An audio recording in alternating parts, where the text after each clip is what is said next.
Semaine et jusqu'à vendredi, nos reporters Caroline Philippe et Rémi ont posé leurs valises à Angoulême, la préfecture de Charente qui est connue dans la France entière pour son festival de bande dessinée. Mais Angoulême, ville moyenne qui, comme de nombreuses villes de France, attire des nouveaux habitants depuis le confinement. Bonjour Caroline Philippe. Alors Bonjour la ville plaît, mais le revers de la médaille, c'est que les prix de l'immobilier s'emballent.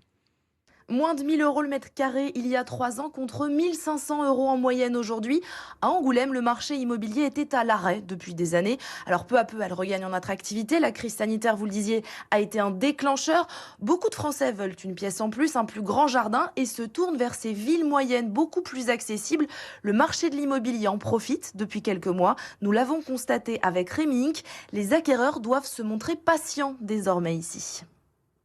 4 mètres carrés, 2 chambres, la salle de bain, vue sur Angoulême. Cela fait 2 ans que Sylvie et Philippe cherchent une maison de plein pied. C'est pas si évident que ça, de trouver des biens comme ça. À 65 et 68 ans, ces deux retraités ne se projettent plus dans leur grande maison avec 4 chambres et 300 mètres carrés de jardin. Une maison qui demande trop d'entretien. Garder cette maison est un poids. Voilà, maintenant c'est un poids, on aimerait vivre autre chose. Se rapprocher du centre-ville pour avoir plus de commodité et se rapprocher aussi des commerces.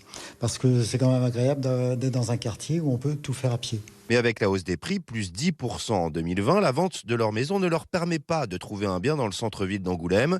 Les biens disponibles se raréfient, explique Camille Amann, directeur d'une agence immobilière. C'est assez récent parce que quand on regarde l'évolution du stock de biens, j'entends par stock de biens le nombre de biens qui sont actuellement disponibles sur Ce Loger, Le Bon Coin, il a été divisé par 2 depuis 2 ans et demi à peu près. Et même dans certaines zones, le pur centre d'Angoulême, ça a été divisé par 3. Pourquoi ? Parce que dès que les biens sont disponibles, ils se vendent très très vite. La crise sanitaire a accéléré la tendance et attiré de nouveaux habitants.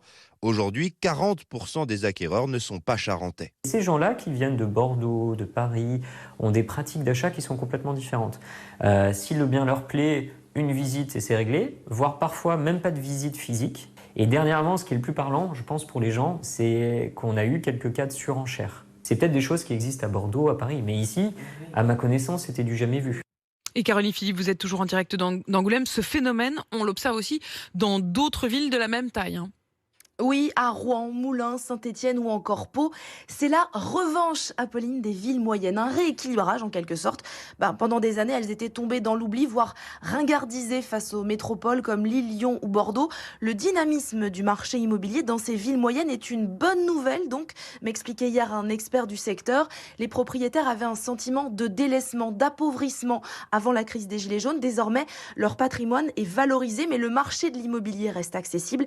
Et pas d'inquiétude, me disait-il, les prix devraient se stabiliser, le salaire moyen dans ces villes ne va pas exploser, donc si le mètre carré passe à 2 500 euros, eh bien tout simplement les maisons et les appartements ne trouveront jamais preneur. Donc il est temps en effet d'aller s'installer à Angoulême. Merci Caroline Philippe, en direct avec Rémi Inc. Angoulême où RMC passe donc toute la semaine. Suite de notre série, on vous retrouve demain après le journal de 7h.